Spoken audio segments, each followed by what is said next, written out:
Welcome to this tutorial video. The goal of this video is to show an overview of the diary segment.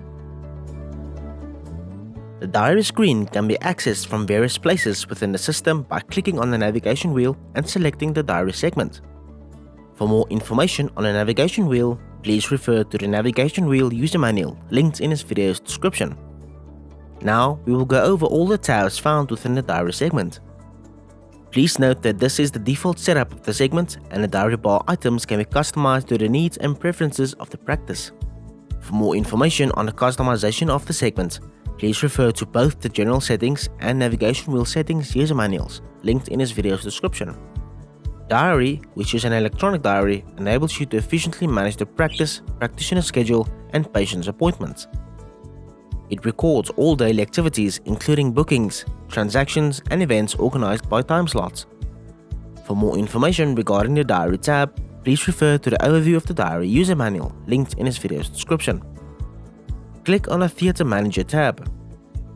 The Theatre List screen will open. The Theatre Manager helps practices efficiently manage their theatre bookings. Bookings can be created in the diary and you can easily print or download the theatre list from these bookings.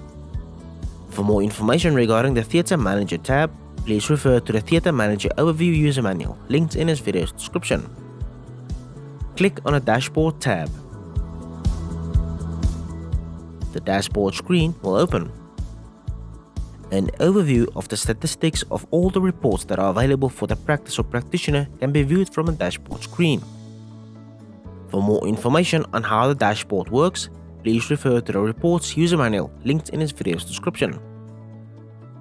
Click on the Patient Identifier tab.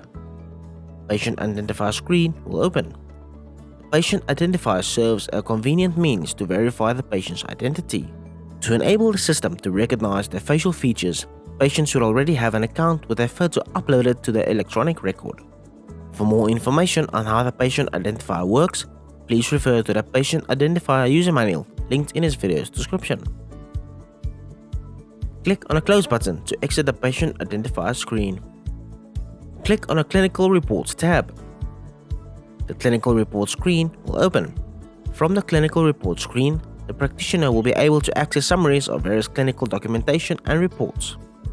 Additionally, you can manage results directly from this screen by sending SMS messages and emails, making phone calls to the patient, or editing or viewing tasks from the clinical report.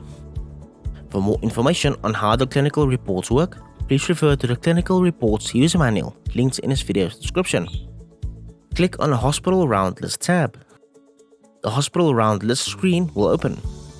The Hospital Round List enables practitioners to oversee their patients who have been admitted to the hospital. Practitioners can utilize the captured information to compile a comprehensive report containing all of the data collected during the patient's hospital stay. For more information on how the Hospital Round List works, please refer to the Hospital Round Management Overview user manual linked in this video's description.